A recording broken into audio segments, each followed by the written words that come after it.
Hello నమస్తే, నేను journalist YNR. 2016 ప్రాంతంలో అప్పుడు టీడీపీ ఆంధ్రప్రదేశ్లో అధికారంలో ఉన్న సందర్భంలో కాపులను బీసీల్లో చేర్చాలంటూ కాపు ఉద్యమ నేత ముద్రగడ పద్మనాభం నేతృత్వంలో భారీ ఉద్యమం జరిగింది. కాపులు తమను బీసీలో చేర్చాలంటూ రోడ్డెక్కారు, రకరకాల రూపాలలో ఆందోళనలు కూడా చేశారు. ఈ సందర్భంగానే కాపులు ఒక సభను ఏర్పాటు చేసుకున్నారు. ఆ సభలో నుంచి కొంతమంది ఆ కాపు సామాజిక వర్గానికి సంబంధించిన వాళ్ళంతా అక్కడికి వెళ్ళి ఒక రైలుని దహనం చేశారు. ఈ రైలు దహనం వెనక కుట్ర ఉంది అంటూ అప్పుడు సర్కారు ఆరోపించింది. ఈ రైలు దహనం వెనక రాజకీయ పార్టీల నేతలు ఉన్నారు అంటూ ఆరోపించింది. 2016లో ఈ అంశం పైన వివాదం జరిగితే, ఈ రైలు దహనం జరిగితే 2019 వరకు అధికారంలో ఉన్న తెలుగుదేశం పార్టీ సర్కారు దీని వెనకున్న రాజకీయపరమైన కుట్ర ఏంటో తేల్చలేకపోవడం మాత్రమే కాదు, అనేక మంది కాపు సామాజిక వర్గానికి సంబంధించిన యువకులపైన, నాయకులపైన కేసులు పెట్టింది. సో ఆ కేసుల చుట్టూ తిరుగుతూనే ఉన్నారు. ఆ కేసులు ఎత్తేయండి, మా న్యాయబద్ధమైన కోరికను తీర్చండి అంటూ కాపుల ఉద్యమం కంటిన్యూ అవుతూనే వచ్చింది. 2019 ఎన్నికల్లో తెలుగుదేశం పార్టీ సర్కారు కూలిపోయింది. వైఎస్ఆర్ కాంగ్రెస్ పార్టీ అధికారంలోకి వచ్చింది. వైఎస్ఆర్ కాంగ్రెస్ పార్టీ అధికారంలోకి వచ్చిన తరువాత ఈ కాపు ఉద్యమం అంశానికి సంబంధించిన ఇష్యూలో ఎవరిపైనైతే కేసులు నమోదయ్యాయో ఆ కేసులను ఎత్తేస్తామంటూ హామీ ఇచ్చింది, ఎత్తేస్తామంటూ ప్రకటనలు చేస్తూ వచ్చింది. సో ఆ తర్వాత కోర్టుల్లోనే ఈ అంశం పైన ఉన్న కేసులన్నింటినీ కొట్టివేస్తూ నిర్ణయం తీసుకున్నాయి కోర్టులు. సో న్యాయస్థానాలు ఈ అంశం పైన ఉన్న కేసుల్ని కొట్టివేసిన తర్వాత తాజాగా ప్రస్తుత కూటమి సర్కారు ఈ అంశం పైన కేసుని మళ్ళీ పునర్విచారణ చేయాలి అని కోరుతోంది. మళ్ళీ విచారణ చేసి దోషుల్ని శిక్షించాలని అడుగుతోంది. సో ఈ ఆలోచన, ఈ నిర్ణయం ఎందుకు కూటమి సర్కారు తీసుకుందో అర్థం కావట్లేదు ఎవరికి. కాపులు ఆ మీటింగ్ సందర్భంగా ఎమోషనల్గా అప్పుడెవరో కొంతమంది వెళ్ళి ఆ హింసాత్మక కార్యక్రమానికి పాల్పడ్డారు. ఆ తర్వాత చాలా రోజుల పాటు కోర్టుల చుట్టూ తిరిగారు, కేసులను ఫేస్ చేశారు. ఆ తర్వాత ప్రభుత్వం ఇనిషియేషన్ తీసుకోవడంతో ఆ కేసుల నుంచి ఉపశమనం పొందారు. సో ఇష్యూ అయిపోయింది. ఇప్పుడు ఆ కేసుని తిరగదోడడం వెనుక ఉద్దేశం ఏంటి? పొలిటికల్ మోటో కదా. ఓ సామాజిక వర్గం తమ న్యాయమైన కోరికను తీర్చండి అంటూ రోడ్డెక్కడం, ఆందోళన చేయడం తప్పేం కాదు. ఆ సందర్భంగా ఇటువంటి హింసాత్మక సంఘటనలు జరగడం ఎవరు హర్షించేవి కూడా కాదు. సో జరిగింది. తర్వాత కేసు, ట్రయల్, గొడవ అంతా అయిపోయింది. ప్రభుత్వం ఇనిషియేషన్తో కేసులు అయిపోయింది. కేసులు అయిపోయిన తర్వాత మళ్ళీ ఇప్పుడు తీసుకున్నారంటే మీ ఇంటెన్షన్ ఏమని అర్థం చేసుకోవాలి? అటువంటి కాపు యువతపైన, కాపు నాయకులపైన కక్ష సాధించాలనుకుంటున్నారా? మొత్తం కాపు సామాజిక వర్గంపైనే కక్ష సాధించాలనుకుంటున్నారా? మొత్తం కాపు సామాజిక వర్గంపైన కక్ష సాధించాలనే ఆలోచన ప్రభుత్వానికి ఉందా? ప్రభుత్వం ఎందుకు ఆ దిశగా ఆలోచన చేయాల్సి వస్తుంది? కాపు సామాజిక వర్గానికి ఐకాన్గా చెప్పుకుని, కాపు సామాజిక వర్గానికి సంబంధించిన లీడర్గానే, నేను ఈ మాట అంటున్నాను, కాపు సామాజిక వర్గానికి సంబంధించిన లీడర్గానే ఎమర్జ్ అయిన పవన్ కళ్యాణ్ గారు. ఎందుకంటే ఆయనే ఓపెన్గా చెప్పారు, 2019లో ఓడిపోయిన తర్వాత ఈ రాష్ట్రంలో రాష్ట్రం భావన లేదు, కనీసం కులభావంతో కూడా నాకు ఓటే లేదు, కులభావన కూడా లేకుండా పోయింది అంటూ ఆవేదన వ్యక్తం చేసి మాట్లాడారు. కులాన్నంతా ఏకం చేశారు. 2024 ఎన్నికల్లో స్ట్రైక్ రేట్ 100% సాధించారు ఆయన. సో ఆ సామాజిక వర్గం మీకు అండగా నిలిచింది.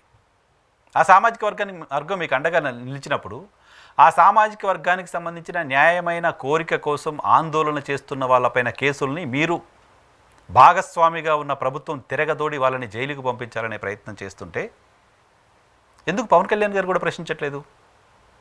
నిజానికి పవన్ కళ్యాణ్ గారి పైన ఈ అంశంలో కాపు సామాజిక వర్గంలో కూడా వ్యతిరేకత ఉంది. గతంలో ఆందోళన సందర్భంగా, కేసు సందర్భంగా కూడా పవన్ కళ్యాణ్ గారు వాళ్ళకి అండగా మాట్లాడాల. సో ఇప్పుడు ఆయన భాగస్వామిగా ఉన్న ప్రభుత్వం ఆ కేసుల్ని తిరగదోడి మళ్ళీ వాళ్ళని జైలుకు పంపించే ప్రయత్నం చేస్తోంది. మళ్ళీ వాళ్ళపైన కుట్రలు చేస్తున్నట్టు ఇంప్రెషన్ కలుగుతోంది.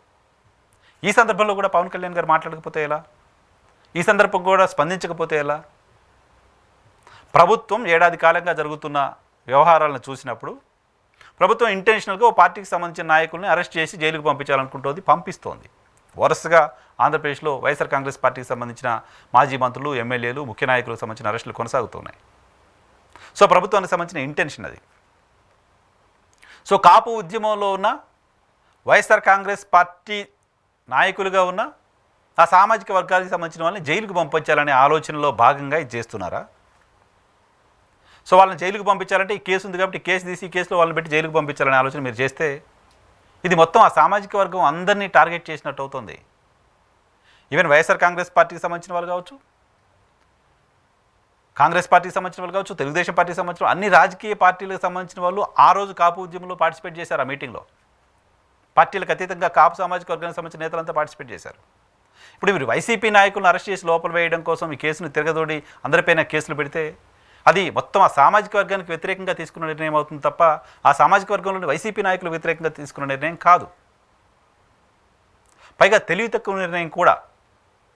ఈ నిర్ణయం తీసుకుని వైసీపీలో ఉన్న కాపు సామాజిక వర్గానికి సంబంధించిన నేతలను మీరు జైలుకు పంపిస్తే కూడా ఆ సామాజిక వర్గంలో వాళ్ళంతా కూడా హీరోలు అవుతారు. ఆ సామాజిక వర్గం కోసం ఫైట్ చేశారు కాబట్టి వీళ్ళని జైలుకు పెట్టారు అంటూ ఆ సామాజిక వర్గం అంతా మాట్లాడుకునే పరిస్థితి ఉంటుంది. వాళ్ళంతా వాళ్ళకి అండగా నిలిచే పరిస్థితి ఉంటుంది. ఇది తెలుగుదేశం పార్టీకి నష్టం కలిగిస్తుందో లేదో నాకు తెలియదు, కానీ పవన్ కళ్యాణ్ గారికి నష్టం కలిగిస్తుంది. బహుశా పవన్ కళ్యాణ్ గారికి నష్టం కలిగించడం కోసం మాత్రమే తెలుగుదేశం పార్టీ నిర్ణయం తీసుకుంటుందా?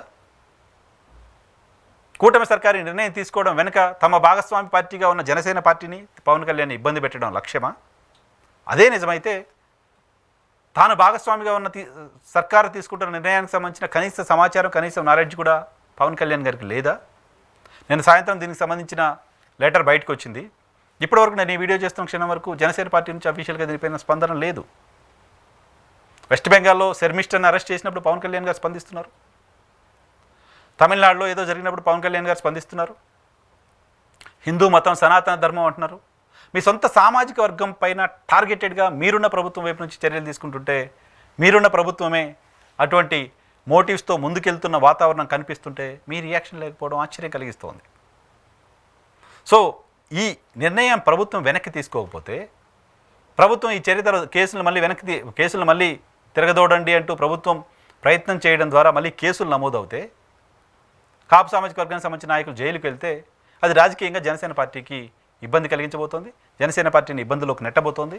ఆ ఇబ్బందులను ఫేస్ చేయడానికైనా రెడీ అయ్యి తెలుగుదేశం పార్టీ ఏం చెప్తే అది చేయాలని జనసేన పార్టీ అనుకుంటుందా? లేదా తెలుగుదేశం పార్టీ సర్కారు తీసుకున్న, కూటమి సర్కారు అనుకోండి, తెలుగుదేశం పార్టీ లీడ్ చేస్తుంది, ఈ సర్కారు తీసుకున్న నిర్ణయం పవన్ కళ్యాణ్ గారికి తెలిసే జరిగిందా? ఆయన అడ్డుకోకపోయినా, ఆయన ఆపకపోయినా, ఆయన మౌనంగా ఉన్నా, లేదా ఆయన ఇది కరెక్టే నిర్ణయం అని అన్నా రాజకీయంగా నష్టం జరుగుతుంది. అడ్డుకునే ప్రయత్నం పవన్ కళ్యాణ్ చేస్తారా లేదా చూడాల్సి ఉంది.